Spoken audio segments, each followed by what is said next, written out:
नमस्कार, मी वैशाली. सिंगापूर एअरलाइन्सच्या विमानाने सिंगापूरला जाण्यासाठी विमानात बसलो. विमानाच्या उड्डाणापूर्वीची सेफ्टी अनाउन्समेंट सुरू झाली. ही अनाउन्समेंट आपल्या सीटच्या समोर जो स्क्रीन होता त्याच्यावर दिसत होती. यापूर्वीसुद्धा देश-विदेशात विमान प्रवासात हवाई सुंदरीकडून ती ऐकली होती. त्यामुळे या गोष्टी माहीत होत्या. पण आज अशा पद्धतीने पाहताना आपण एखादी शॉर्ट फिल्म बघत आहोत असं वाटलं. अतिशय सुंदर पद्धतीने ही चित्रफीत केलेली आहे. ज्यांना ऐकू येत नाही अशांसाठी साइन लँग्वेजमध्ये स्क्रीनच्या डाव्या बाजूला एका कोपऱ्यात सुद्धा ती दिसत होती. आपल्या सुरक्षेसाठीच्या गोष्टी अशा पद्धतीने शांतपणे दाखवल्यामुळे प्रत्येक गोष्ट लक्षात राहिली. ही संपूर्ण चित्रफीत सिंगापूर एअरलाइन्सच्या वेबसाईटवर आपण बघू शकतो. बेंगळुरूवरून सिंगापूरला जाण्यासाठी विमानाने आकाशात भरारी घेतली. माझ्या समोरच्या स्क्रीनवर विमानाची दिशा दिसत होती. आकाशात विमान उडताना आपण कोणकोणत्या राज्यांवरून, देशांवरून प्रवास करतोय ते दिसत होतं. कॉकपिटमधून समोरचं दृश्य कसं दिसतंय तेही कळत होतं. विमानात काही अनाउन्समेंट करत असतील तर तीसुद्धा इथे अगदी स्पष्टपणे ऐकू येत होती.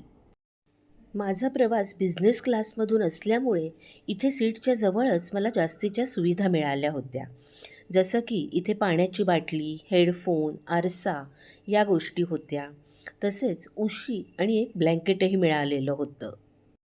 बेंगळुरू ते सिंगापूर हा साधारण 4 तासाचा प्रवास होता. इथे माझ्या सीटच्या जवळच अशी बटणं होती. याच्यामुळे दिव्याचा जो उजेड होता तो मी कमी जास्त करू शकत होते. सीटची पोझिशन मला कशी पाहिजे म्हणजे तिरकी, सरळ किंवा अगदी त्या सीटचा बेडसुद्धा मला करता येत होता. ते सगळं मी इथे जागेवर बसून करू शकत होते. शेजारी शेजारी असणाऱ्या 2 सीट्सच्या मध्ये असं पार्टिशनसुद्धा आपल्याला करता येत होतं. अर्थात इथे माझ्या शेजारी माझ्या कुटुंबातीलच व्यक्ती असल्यामुळे मला ते करायची गरज नव्हती आणि ह्या सगळ्या गोष्टी अगदी सोप्या पद्धतीने आपल्याला करता येत होत्या.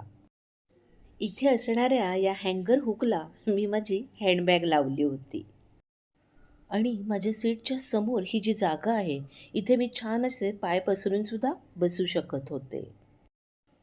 जेवणात काय पाहिजे हे ठरवण्यासाठी इथे एक मेनू कार्डसुद्धा होतं.